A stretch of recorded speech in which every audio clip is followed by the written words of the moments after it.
Bismillahirrahmanirrahim. Assalamualaikum, salam sejahtera. Tajuk kita pada hari ini tentang nasihat pemakanan buat Gen Z agar selalu kuat dan sihat.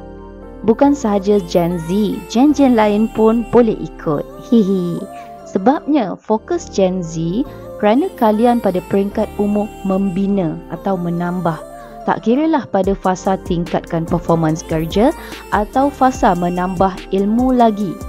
Percaya atau tidak, terlalu banyak umur-umur lebih muda zaman kini menghidap penyakit kencing manis, buah pinggang atau kanser. Menakutkan ya, sebab kalianlah harapan masyarakat, agama, negara, tapi kecundang pula di tengah-tengah. Ini semua berkait dengan cara hidup dan pemakanan yang kurang baik. Jadi nak berjaya, sihat hingga usia tua, ayuh kita ubah menuju habit yang lebih peka dan sihat. Kebanyakan Gen Z suka luang masa di mall. Betul kan?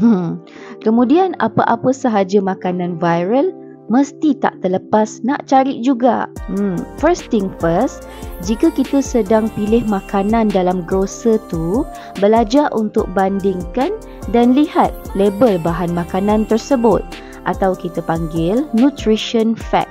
Sebab apa ini menjadi sangat penting ketika pemilihan makanan? Ini kerana kita mahukan makanan yang masuk dalam tubuh itu berkualiti untuk sel-sel otot-otot dan seluruh tubuh kita. Jadi, jika kita lihat label snack atau apa sahaja itu terlalu tinggi sodium atau sugar, beralihlah kepada brand yang lain, makanan-makanan lain.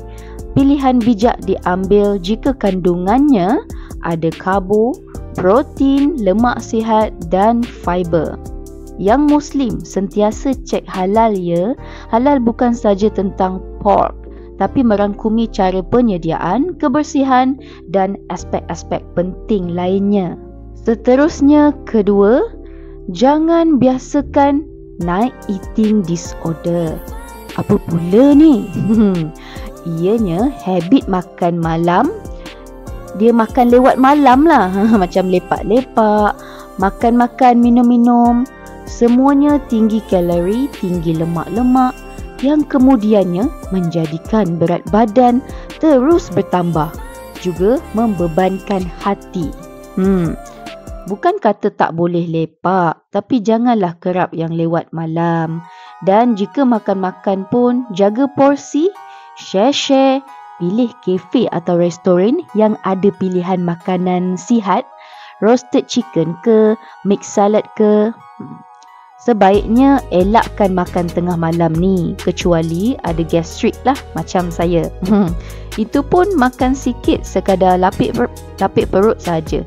Bukannya nasi menggunung, kuah banji. Waktu tidur dan last makan malam. Bagi jarak 2 ke 3 jam sebaiknya yang boleh. InsyaAllah penyakit-penyakit bahaya aneh-aneh takkan mudah menyerang tubuh. Kemudian paling penting ni, cukupkan minum air putih. Jangan malas minum air putih ni. Badan kita berfungsi dengan baik kerana kehadiran air. Airlah yang membawa segala nutrisi ke sel dan membuang toksik-toksik. Airlah yang mengawal suhu badan agar seimbang, jadi tak adalah demam panas memanjang sampai lemah badan.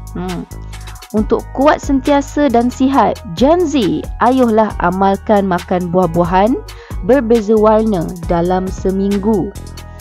Janjilah. Jadi macam makna dah kan. Okey, tukar-tukar kita makan buah ni. Percayalah setiap warna itu mengandungi antioksidan yang sangat power untuk kulit, mata, sistem pertahanan badan. Spend duit sikit demi mendapat kesihatan yang optimum. Jika mental, fizikal sihat, banyak lagi Gen Z boleh explore dunia ni bagi masa depan yang cerah insya-Allah. Baiklah, jumpa lagi di video seterusnya. Jaga diri, jaga kesihatan, jaga solat. Bye. Assalamualaikum.